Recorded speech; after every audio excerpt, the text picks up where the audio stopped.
All right, so as we got here out of CNBC.com, an interesting story that I'd like to go into a bit and elaborate on greatly because, of course, the mainstream media isn't going to do the best job of covering this issue.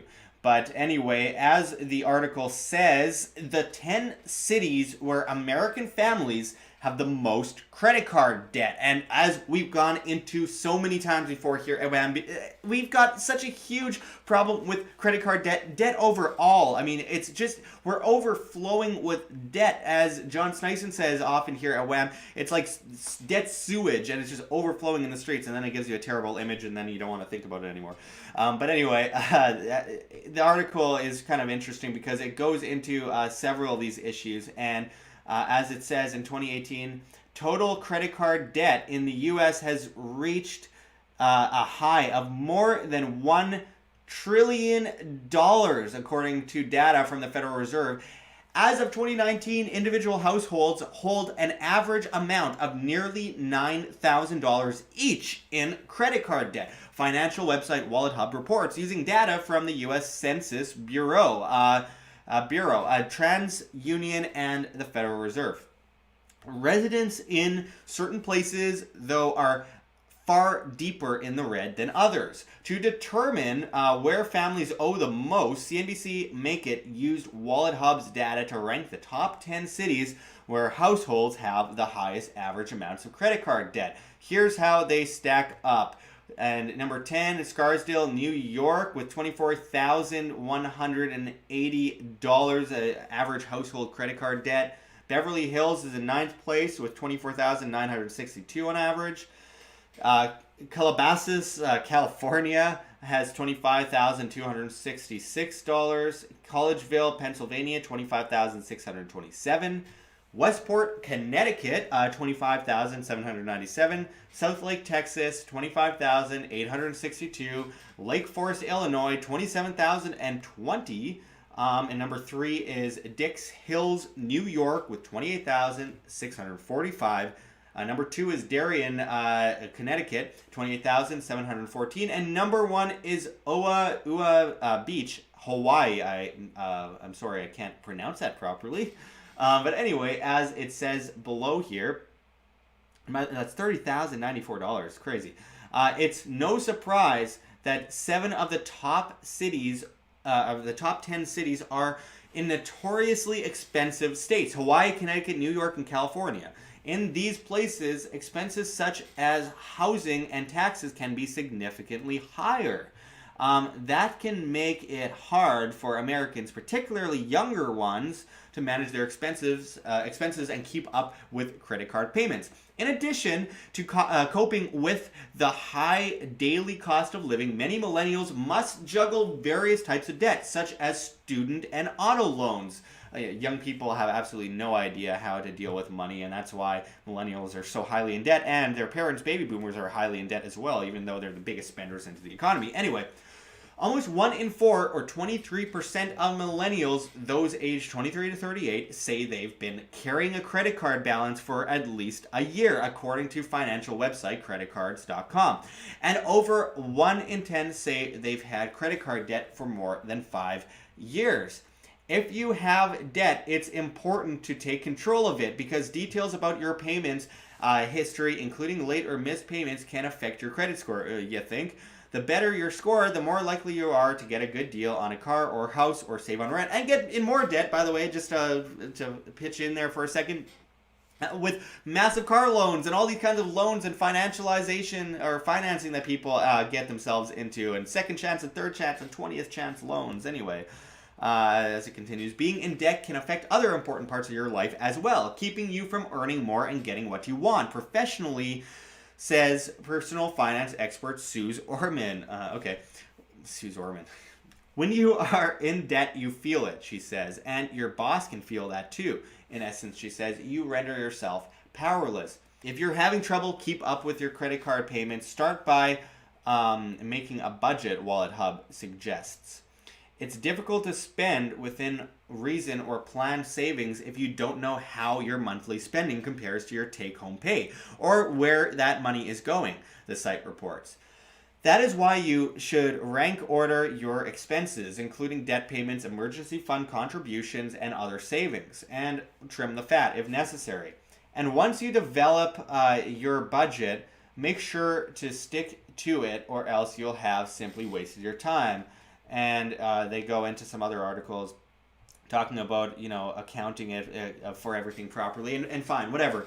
Everyone should figure this out, because look, like I mentioned earlier, we have millennials with massive amounts of debt, and then their parents, baby boomers, and some some younger generations as well, but nonetheless, mostly baby boomers, feeling the pull, the backlash of it, because obviously baby boomers are highly in debt as well.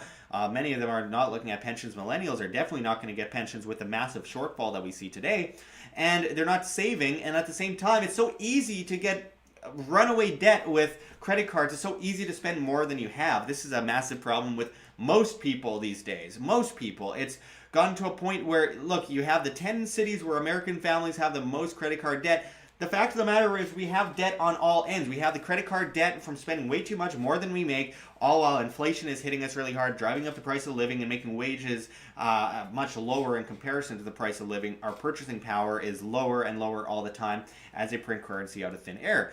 That reminds me of some more debt that we have. The national debt, paying off the interest on the debt with the extortion of taxes. We're getting extorted in mass to pay off the interest on the debt, which they're not planning to pay off the debt. There's a great influence on young people. The government and the central banking system, or the banking system, not paying off the debt. They have no intentions to pay off the debt. They're only paying off the interest. And so are most of the populace, unfortunately, as well.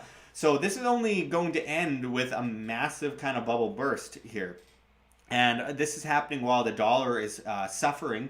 Worldwide, countries are swapping out of the dollar, printed out of thin air, complete nonsense, usury, and forced on the populace, and again, paying off the interest on the debt. While it looks like China and India will take their place in the coming years, the stock market is crippled. We have the everything bubble worldwide, derivatives multi-quadrillion dollar levels, and then you have just people that don't understand money. They do not understand money, and it's perfect for the government, perfect for the banking system, for all these people to depend so heavily on the banking system and the government for financing and loans, and like I mentioned, 30th chance loans, and no proof of employment, no proof of income or anything. Just come in and get your loan, and then end up completely in debt and completely suffering long term, and therefore dependent on the system. If they shove you down a bottomless pit of debt, you are forced to ask for a ladder up from the government and the banking system, pushing you into perfect servitude to them, right where they want you. Again, this is not going to end well for any of us. And again, it's important that individuals understand their money, because if they understand their money, they have control over the money. And if they have control over the money, the people who have control over, or that create the money, don't have control over you. And so I think that one of the biggest issues we have today is that people don't understand money. That young people especially don't understand money. Oh, it's boring. I don't want anything to do with that. I don't want to deal with money. Of course, they're not teaching anyone in school anything about money, really. Not teaching kids how to pay bills. They're teaching kids how to be subservient slaves to a system, completely indoctrinated, and crush all of their ambitions. But anyway, that's another story.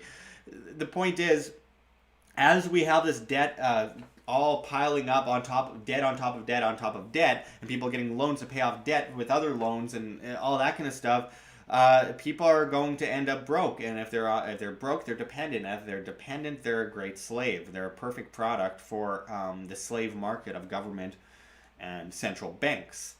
So there's many solutions. There's more solutions than there are problems overall, and I've said this many times before. When it comes down to it, and this is my opinion. This is not advice, not investment advice. But nonetheless, I think history has something to say about this. Gold and silver as wealth insurance, protecting your purchasing power, as we are so heavily destroyed by the central banking system that is destroying purchasing power all the time, and making it so that, on top of all the debt that these millennials have, and that young people have, and that families have, the middle class is wiped out. we have the fact that the price of everything is going up at the same time as extortion fees go up, and at the same time as, regulations go up and stifle small businesses and push people out of the market and make them more subservient. So this printing of currency is just destroying people, and the hidden tax of inflation most people don't even understand exists. People don't even realize that's a thing. So gold and silver are great wealth insurance, protecting your purchasing power going forward, because people aren't accounting for that. And then, of course, decentralization overall and diversification. Cryptocurrencies that are fundamentally decentralized and useful in a competitive currency market outside of the state, outside of legal tender laws, outside of by fiat, by law. And, of course, blockchain infrastructure that's fundamentally useful as well going forward, that's properly decentralized, and preferably that's privacy-oriented. While transparency is good for businesses in many ways, I think privacy is probably going to be the future of that industry, as we create all new ways to transact and trade outside of the state and banking system, where one day, without convincing everyone, people will realize, hey, what happened to the state? Oh yeah, it was unwittingly replaced like a slow frog boil, like the state is encroaching on us with convenience. We encroach on them with convenience, slowly replacing their system to the point where people don't have to agree with us. They'll just see that conveniently useful things on the technologically, incredible innovations will replace that system, and everyone will live happily ever after. No utopia, but nonetheless, it'll be a much better world. So we need to look at that. But again, individuals have to stop getting into debt. They have to watch their money. They have to stop spending more than they have. I have this problem. Everyone has this problem. No matter how good you are at accounting, you're going to have this issue sometimes.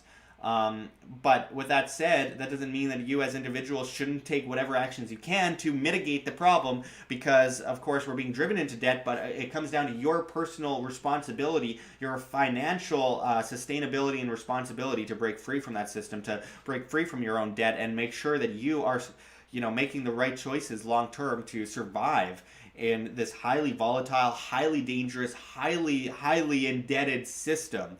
As we see, $22 trillion in debt. It's all theater. It doesn't even make sense anymore. It doesn't matter. It's all just trillions of dollars of debt, national debt. And we're seeing this in Canada as well, and the UK and Australia and India and everywhere. It's just getting so ridiculous. This is why the elites are getting desperate, because they know their system's going down, and everyone's going to get washed out with it if they don't be careful. But they're desperate. They're trying to push for a centrally planned cashless society, and China and India are rising up to take over the United States, and it's just havoc worldwide. And we need to plan for ourselves and plan for our futures and be self-sustainable and financially responsible and independent, and not dependent on this system that loves and thrives off of our debt independence. So anyway, thanks for watching, everyone, and until next time, this is Josh Sigurdson signing out from World Alternative Media. Find the truth, be the change. Like what you see here, WAM? Don't forget to check the links below. GoFundMe, Patreon. We can't do it without you. Any donation is very much appreciated, especially as we are so heavily demonetized and censored by YouTube, as these guys come in and flag all of our content as hate speech. The shadow banning is getting really bad, guys. Also, check our Bitcoin address right here on the screen or in the description below. We really appreciate it. And of course, check us out at the Red Pill Expo 2019. Of course, the great G. Edward Griffin and so many other incredible speakers will be there. Our link for that is below as well. And we cannot forget Mike Maloney's goldsilver.com, which you can also find in the description. One of the greatest market and monetary historians out there. We really encourage everyone to check that out. But until next time, this is Josh Sigurdson signing out from World Alternative Media. Find the truth, be the change.